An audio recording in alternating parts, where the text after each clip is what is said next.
ओम श्री साईनाथाय नमः। Good morning, Sai morning. आइए शुरू करते हैं आज एक फिर से नया दिन। आइए मिलकर फिर से एक नई प्रार्थना करते हैं, बाबा से अपने मन की बात कहते हैं और एक नए दिन की प्यारी खूबसूरत सी शुरुआत करते हैं।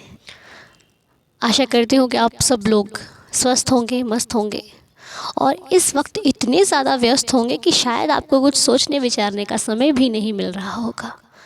क्यों? क्योंकि भाई दिवाली आने वाली है, घर में त्यौहार है और घर में बहुत सारे ऐसे काम हैं जो हमें दिवाली से पहले पहले निपटाने हैं और सभी के लिए बहुत ज़्यादा खुशी का माहौल है।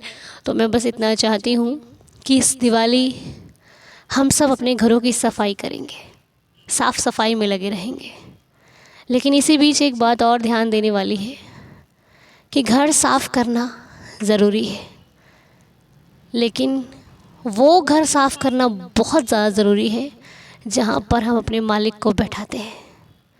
घर का मंदिर तो एक ज़रूरी चीज़ है कि हाँ, घर का मंदिर है, घर के मंदिर को भी साफ़ करना है, लेकिन मन का मंदिर जो है वो क्या साफ़ करते हैं हम? उसे साफ़ करना बहुत ज़रूरी है। सिर्फ भगवान के लिए नहीं कि सिर्फ भगवान के लिए साफ़ कर लिया, नहीं, भगवान के बनाए उस हर बंदे से जिससे मेरी बनती नहीं है। अब आप बोलोगे कि अनु क्या बोल रहे हो? मैं ये कह रही हूँ कि हम अपने मन में बहुत सारी बातों को छुपा के रखते हैं, सजा के भी रखते हैं कि वक्त आएगा तो उसको बताएंगे, वक्त आएगा तो हम इससे बदला लेंगे, वक्त आएगा तो हम इसको सुनाएंगे ज़रूर कि तुमने हमारे साथ ये किया था। ये सारी चीज़ों को अभी हमें इरेज़ कर देना है, मिटा देना है, ख़त्म कर देना है कि शायद हमारी किसी से कोई बातचीत कभी ऐसी बिगड़ी थी। अब ऐसा मैं इसलिए नहीं बोल रही हूँ कि मैं उसका पक्ष ले रही हूँ, ऐसा मैं इसलिए कह रही हूँ क्योंकि अपने मन को हल्का करना है। अब जब आप घर की सफाई करोगे दीपावली पे, तो जो वेस्टेज चीज़ें हैं जिनका इस्तेमाल हम नहीं कर रहे उनको रखोगे क्या आप घर पे? बताओ, सजा कर रखोगे कहीं? निकाल दोगे ना बाहर कि इसका काम नहीं है, इसको निकालो। उस व्यक्ति की चीज़ें जिसने आपको दी थी वो टूट चुकी होंगी, तो क्या टूटी हुई चीज़ों को रखोगे? जिनसे नाता नहीं है उनको रखोगे?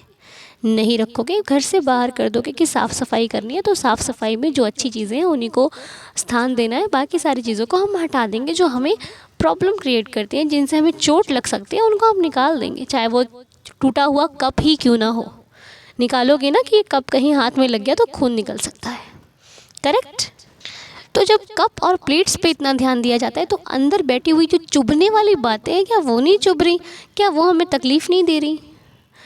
इसके लिए अपने मन को हल्का करने के लिए मैं आपसे कह रही हूँ, ना कि किसी को सही बता रही हूँ कि हाँ वो सही था। हम जब किसी को माफ़ करते हैं इसलिए नहीं करते कि वो व्यक्ति सही है, उसने मुझे गलत शब्द बोले, मेरे परिवार को गलत बोला तो मैं उसको माफ़ करूँ। मैं इसलिए उसको माफ़ करना चाहती हूँ ताकि उसकी जो बातें हैं वो मेरे मन में प्रवेश ना करें, ताकि मेरा मन उलझन में ना रहे। मेरा मन मुझे अपने बाबा में लगाना है, भगवान में लगाना है, तो मुझे उसको साफ़ करना पड़ेगा, ठीक है ना? उसमें गंदगी नहीं रखनी है, मुझे उसको सफाई करनी है।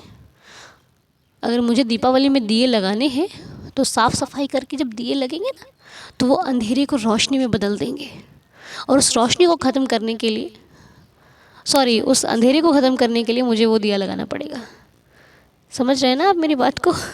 तो बस ये सारी बातें मैं आपको हम सबको एक अच्छी सीख देंगी, शायद इसलिए मैंने करी होंगी। बाकी तो अगर आपको अच्छी लगे तो आप इनको फॉलो कीजिएगा। यदि मेरी बातें अच्छी नहीं लगती हैं तो एक कान से सुनकर दूसरे कान से निकाल दो, कोई बात ऐसी बात नहीं है। लेकिन मुझे लगता है कि शायद आप अगर इसको मान लेंगे तो हम सबके लिए अच्छा ही होगा, नहीं? क्योंकि एक आपका परिवार का सदस्य होने के नाते मैं आपको ये बातें कह रही हूँ। अब आप किस तरह से लेते हैं ये आपके ऊपर डिपेंड करता है। मुझे कमेंट्स में बताइएगा, अगर मेरी कोई गलती हो गई हो तो भी बताइएगा, अगर सही हो तो भी बताइएगा। और दूसरी चीज़, सेहत का ध्यान रखिएगा। खाने पीने में वही खाइएगा जो आपकी सेहत के लिए अच्छा होता है, किसी के कहने पर कुछ भी ना खाइएगा।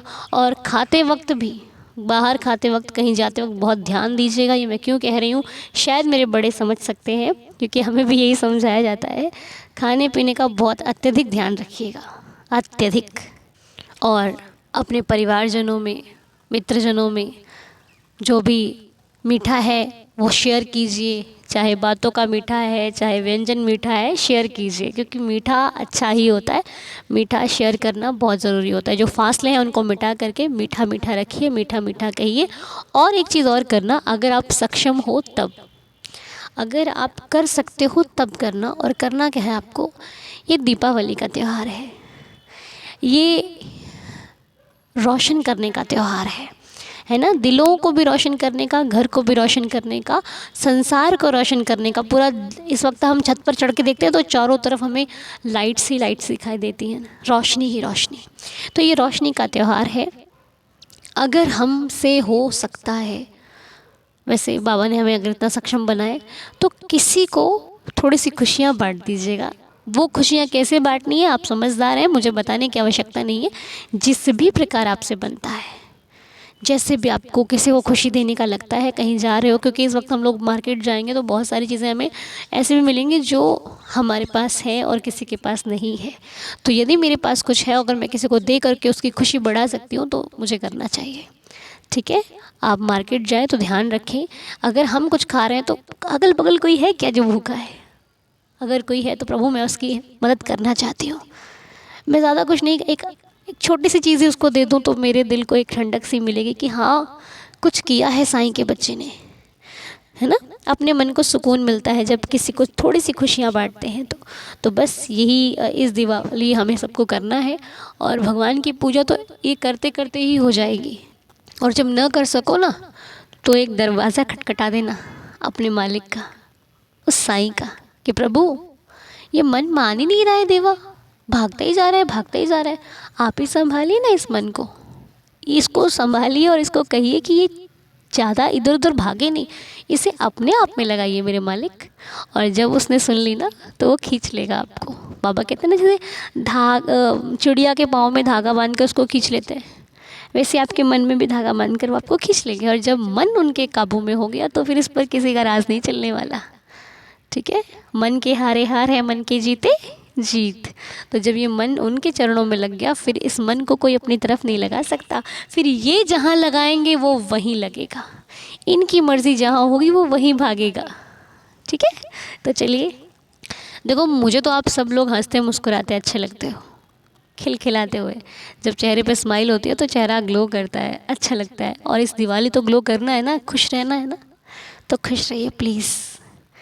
कोई मन में बात मत रखिएगा। सब रिश्तों को अगर सुधार सकते हो सुधार लीजिए, नहीं सुधार सकते इस मन से ही निकाल दीजिए। और अगर कोई आपसे झुक कर आता है तो उसका निरादर नहीं करना, उसको स्वीकार करना, जय साईं राम करना और आगे बढ़ना। ठीक, बाकी तो आप सब लोग मुझसे कहीं ज़्यादा समझदार हैं। लेकिन पता क्या होता है, कई बार हम समझदार होते हैं लेकिन रिश्तों में उलझ कर नहीं समझ पाते चीज़ों को।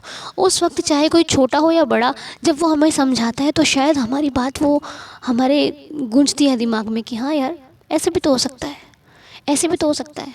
कई बार बच्चे कोई बात कहते हैं तो हम कहते हैं हाँ यार, ये हमने पहले क्यों नहीं सोची थी, हमारे दिमाग में क्यों नहीं आई। क्योंकि इंसान जब बहुत सारी चीज़ों को सोचता है तो अच्छी चीज़ों को कहीं ना कहीं नहीं सोच पाता। इसीलिए कोई ना कोई समझाने वाला भगवान ज़रूर भेजता है, जैसे कि आज मुझे भेज दिया, देख लो। तो मेरी बातों को मान लेना, और जब मुझे आपकी ज़रूरत होगी तो मैं बता दूँगी, तो आप भी मुझे समझा देना। और वैसे आपके कमेंट्स मुझे कहीं ना कहीं समझाते रहते हैं, बाबा समझाते रहते हैं। तो बस ये आप लोगों का प्यार हमेशा मेरे साथ रहता है। और इस दिवाली भी बहुत सारी शुभकामनाएँ आप सभी को इन एडवांस।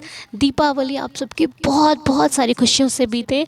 और इस दीपावली बहुत कुछ अच्छा करना, खुश रहना, आज से ही खुशी का माहौल शुरू कर दो।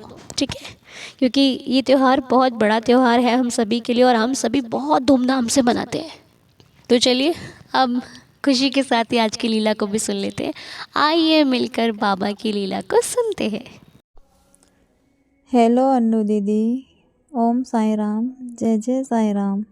कैसे हो आप?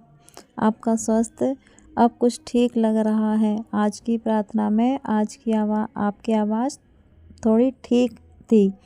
बाकी वैसे भी आपकी आवाज़ ना बहुत अच्छी ही है, लेकिन फ़र्क समझ में आ जाता है जब आप सर्दी के कारण, सर्दी से जब आप ऐसा बोलती हैं ना, तो आपकी आवाज़ में अलग ही समझ में आ जाती है। मुझे क्या, सभी साईं भक्त को सभी समझ जाते हैंगे। और आपको बहुत बहुत बधाई, बहुत बहुत शुभकामनाएं। अभी आप शिरडी गए थे और आपको इतना अच्छा बाबा की तरफ से जो ब्लेसिंग प्राप्त हुई है, सच में अनु दीदी बहुत खुशी हुई, बहुत खुशी हुई। और कहीं ना कहीं मुझे ना ऐसा फील हो रहा था कि काश मैं भी कुछ ऐसा कर पाती। पर मैं एक हाउस वाइफ हूँ, अपने घर में ही इतने कामों में व्यस्त रहती हूँ कि इन सब चीज़ों का मुझे टाइम ही नहीं मिलता। खैर, आपसे जुड़ गई हूँ तो आपसे बहुत कुछ सीखने को मिल रहा है। सच में आपकी आवाज़ बहुत ही प्यारी लगती हैगी। और है ना, मैं आपसे कब से जुड़ गई हूँ मुझे याद ही नहीं है, पर मैं जब से आपसे जुड़ी हूँ ना, सच बताऊँ तो है ना, मेरी माइग्रेन की बीमारी ही ठीक हो गई हैगी। मुझे ना सिर में बहुत दर्द रहता था और मैं हमेशा चिंताग्रस्त रहती थी, हमेशा मतलब है ना, बहुत ज़्यादा चिंता करती थी किसी भी बात की, किसी भी चीज़ की। लेकिन जब से आपसे जुड़ी हूँ, आपकी प्रार्थनाएं सुनती हूँ, तो है ना, मैंने काफ़ी कुछ मतलब जो दिमाग में ज़्यादा सोच विचार करती थी वो अब मैंने छोड़ दिया है। आप सच में बहुत अच्छी प्रार्थना में बहुत अच्छी बातें बताती हैं, बहुत अच्छा कहती हैं।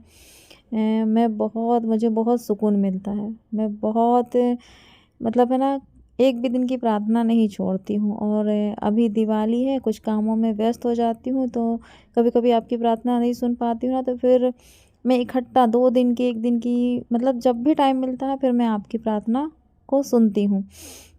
तो एक छोटी-सी लीला हुई अनु दीदी, अभी कल की ही। अभी क्या है कि ये दिवाली का टाइम चल रहा है, तो मैं घर के कामों में व्यस्त थी। पूजा पाठ तो मैं रोज़ करती हूँ, पर है ना, अभी क्या है कि सही टाइम से नहीं कर पा रही थी। तो आपकी प्रार्थना भी नहीं सुन पा रही थी। कभी रात को, कभी 10 बजे, कभी नहीं सुनी, फिर उसको दूसरे दिन सुनी, बस यूँ चल रहा था। तो इस बीच में कभी-कभी ये होता है ना कि हम है ना, दिन तारीख भी भूल जाते हैं, हमारे दिमाग में कुछ मतलब बस एक काम की व्यस्तता ही थी। तो अनु दीदी कल क्या हुआ कि है ना, मैं काम में व्यस्त थी, तो मैंने अपनी जो डेली रूटीन पूजा थी वो मैं है ना शाम को किया करती थी, सुबह मेरे हस्बैंड कर लिया करते थे। तो मैं काम की वजह से थोड़ा लेट, मतलब नहाना या कुछ भी है तो नहीं कर पाती थी, तो मैं ना शाम को पूजा करती थी। कल क्या हुआ कि मैं काम ही कर रही थी, तो अचानक मतलब मैं भूल चुकी थी कि कल 15 अक्टूबर है, बाबा जी का समाधि का दिन है, मुझे बाबा जी के लिए कुछ विशेष करना है। कुछ भी नहीं था मेरे दिमाग में, बस यूँ था, मैं रोज़ साईं सचरित का पाठ करती हूँ, तो मुझे वो पाठ करना था, तो मैं शाम को वो पाठ करती थी। पर कल अचानक मतलब है ना, मैं काम करते-करते मेरे दिमाग में आया कि अरे, मैं तो दिन भर काम में व्यस्त रहती हूँ। मैं ना आज तो एक काम करती हूँ, प्रार्थना काम करते-करते ही सुन लेती हूँ। तो मैं रोज़ क्या करती थी कि जब मैं अपने पूरे काम से फ्री हो जाती थी ना, तब सुकून से बैठ के आपकी प्रार्थना सुनती थी। पर कल मेरे मन में ऐसा हुआ कि अरे, मैं कब फ्री हो पाऊँगी काम से, ऐसे तो मुझे टाइम ही नहीं मिलेगा। तो मैंने है ना अपना मोबाइल चालू किया, आपका चैनल लगाया और सुनने लगी और काम भी करते रही। तो जैसे ही आपने प्रार्थना में ये कहा कि आज 15 अक्टूबर है, बाबा जी का महासमाधि वाला दिन है और हम सबको आज साईं सचरित का पाठ 2:30 बजे करना है। तो सच में अनु दीदी वो ना एक लीला ही थी, क्योंकि मैं तो भूल चुकी थी कि 15 अक्टूबर है, 2:30 बजे बाबा जी ने समाधि ली थी, तो वो पाठ तो मुझे करना था। जो डेली रूटीन एक पाठ मैं करती हूँ वो करना था मुझे, वो शाम को करती थी। पर कल अंकल जी द्वारा संकेत मिला, स्वयं बाबा के रूप में अंकल जी आए। अंकल जी की आवाज़ ही मुझे बाबा की आवाज़ जैसे लगती है, मतलब जैसे कि ना स्वयं बाबा आकर हमें संकेत देते हैं अपनी आवाज़ में। पहले भी मैंने ना अंकल जी की 1-2 बार आवाज़ सुनी है, तो सच में बहुत अच्छा लगता है उनकी आवाज़ सुनकर। अंकल जी हमेशा इतना अच्छे से बोलते हैं, इतनी, और ऐसा लगता है जैसे स्वयं बाबा बोल रहे हैं। तो कल मैं ना थोड़ा सोच में पड़ गई कि अरे, आज अगर देखो तो ये प्रार्थना मैंने लगा ली और मुझे ना एक संकेत मिल गया कि आज मुझे साईं सचरित्र का पाठ 2:30 बजे करना है, 11वां अध्याय करना है। सच में अनु दीदी, मैंने है ना फटाफट अब फिर अपने काम को इतनी जल्दी ख़त्म किया, क्योंकि मुझे है ना 2:30 बजे मतलब फ्री होकर बैठना भी था। अनु दीदी मैं अपने काम से फ्री हुई, मैंने नहाया और जल्दी जल्दी तैयार हुई और फिर अपने मंदिर में बैठकर 2:30 बजे साईं सचरित्र का मैंने 11वां अध्याय और साथ ही साथ 42, 43, 44 अध्याय भी मैंने किए। तो है ना, कल मुझे बड़ी खुशी हुई कि बाबा ने मुझे संकेत दिया आपकी प्रार्थना में, आपके द्वारा, अंकल जी के द्वारा। ऐसा लग रहा था स्वयं बाबा ने आकर कल मुझे जैसे नींद से जगा दिया हो कि तुझे ये करना है। अनु दीदी कल ना, अगर मैं आपकी प्रार्थना जैसे नहीं सुन पाती तो कल वाकई में है ना, मैं बाबा के समक्ष नहीं बैठ पाती। कल इतनी मतलब मुझे ऐसा लगा कि जैसे बाबा ने आकर मुझे बोला कि तू आज टाइम निकाल, तू आज फ्री हो। और इसके पहले भी 2-3 दिन पहले भी ना मेरे पास एक साईं संदेश आया जिसमें ये लिखा था कि क्या कहते हैं, हम हर चीज़ के लिए वक्त निकाल लेते हैं, अपने किसी भी कार्य के लिए हम समय निकालते हैं, उसी प्रकार हमें अपने प्रभु, अपने भगवान के लिए भी टाइम निकालना चाहिए, क्योंकि उनको दिया हुआ वक्त कभी बेकार नहीं जाता। तो मेरी रोज़ की पूजा डेली रूटीन सही टाइम पर होती थी, मैं रोज़ करती हूँ, पर अभी दिवाली की काम से व्यस्त होने के कारण ना मैं टाइम नहीं दे पा रही थी। तो 2-3 दिन पहले मुझे ऐसा संकेत मिला, फिर 15 अक्टूबर को मुझे ये संकेत, तो मैं इस संकेत से, आपकी प्रार्थना से 2:30 बजे बाबा की पूजन कर पाई, उनका पाठ कर पाई। दीदी thank you, thank you, thank you so much Anu दीदी। आपकी वजह से, आपकी प्रार्थनाओं की वजह से दिल में बहुत सुकून मिलता है। सच में मैं है ना बहुत कुछ सीख चुकी हूँ, बहुत सारी चीज़ों को मैंने इग्नोर कर दिया है। और है ना, बाबा की कही हुई बातें, आपकी कही हुई बातें ना मैं दिल में उतारती हूँ, मैं वो सब करने की कोशिश करती हूँ। सच में आप बहुत अच्छा काम कर रही हैं अनु दीदी, आपकी वजह से बहुत कुछ सीखने को मिल रहा हैगा। मैं अपनी बातें कभी शेयर नहीं कर पाती हूँ, किसी से भी नहीं कर पाता, ख़ास तौर पर बाबा के विषय में, क्योंकि मेरे पास ऐसा कोई भी नहीं है। पर आपसे मिल गई हूँ ना, तो आज बाबा की बातें आपसे शेयर करने का मन हुआ, इसलिए मैंने आपसे ये बात शेयर की। ये आप सबको सुनाना दीदी। ओम साई राम अनु दीदी, और अंकल जी को भी ओम साई राम, सभी साईं दीदार फैमिली को Om Sai Ram. Thank you, thank you. Om Sai Ram दीदी, ओम साई राम।